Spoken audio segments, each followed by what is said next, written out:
कर दिया है, अब हमारा फर्ज बनता है कि इस कार्रवाई को हम भी तेज गति दें और इसे ज़्यादा से ज़्यादा ले जाए। जैसा कि पिछले 2018 के अंदर मान्यवर नागवंशी जी ने कार्रवाई उठाया और मुझे अपने ही योगदान से भगवान बुद्ध का यहाँ जन्म हुआ है लुम्बिनी के अंदर, वहाँ जाने का अवसर प्राप्त हुआ। यहाँ भगवान बुद्ध को बोधिसत्व की प्राप्ति हुई, बोध गया, मुझे वहाँ जाने का सौभाग्य प्राप्त हुआ।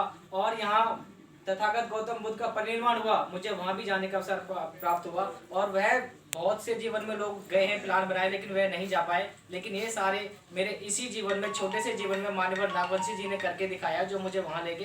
मैं उनका हृदय की गहराई से अभिनंदन करता हूँ कि उन्होंने ऐसे महापुरुषों की विचारधाराओं के बारे में मुझे बताया। और जब से ही मुझे ऐसा पता लगा इस कार्रवाई को, और मैंने मात्र बहुजन समाज पार्टी, जो ऐसे बहुजन समाज के जो महापुरुषों को जन्म दिया है, और एक सोची समझी प्लानिंग के तहत हमारी जो विचारधारा काफी तेजी से फैल रही है, हम जैसे नौजवानों के बच्चों में आ रही है। आपने देखा होगा जैसे सन 1956 को जब बाबा साहब का परिनिर्वाण हुआ, महापरिनिर्वाण हुआ, तो उनको 2 गज की जमीन भी, भारत की देश की राजधानी में उनका परिनिर्वाण हुआ, उसके बाद भी उन्हें 2 गज की जमीन नहीं मिली थी। अगर वह चीज ध्यान में रखते हुए जब उत्तर प्रदेश के अंदर बहुजन समाज पार्टी की सरकार आई, तो बहन कुमारी मायावती ने जमुना के इस पार उनके भव्य निर्माण कराए, दलित पीड़ित हुआ, उनकी जो सारी प्रतिभा खड़ी बनाई।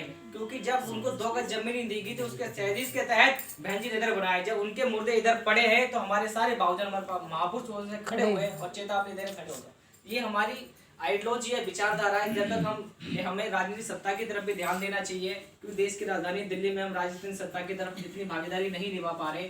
आज हमारे यहाँ के कम पढ़े लिखे लोग भी सत्ता में सरकार बना ली, लेकिन आज हम देश की राजधानी दिल्ली में रहते हुए भी शिक्षित पढ़ा लिखा समाज भी है, उसके बाद भी हम राजनीतिक सत्ता में भागीदारी नहीं कर पा रहे। इसकी तरफ भी आप सभी से निवेदन है, आप उसकी तरफ भी ध्यान दें। आप सभी का बहुत बहुत साधुवाद, धन्यवाद। और मान्यवर नागवंशी जी को भी बहुत बहुत आभार। आपने अपने सेवानिष्ठ के कार्यक्रम में एक छोटा सा प्रोग्राम रखा, आपके लिए भी सभी को जय भीम, जय भारत।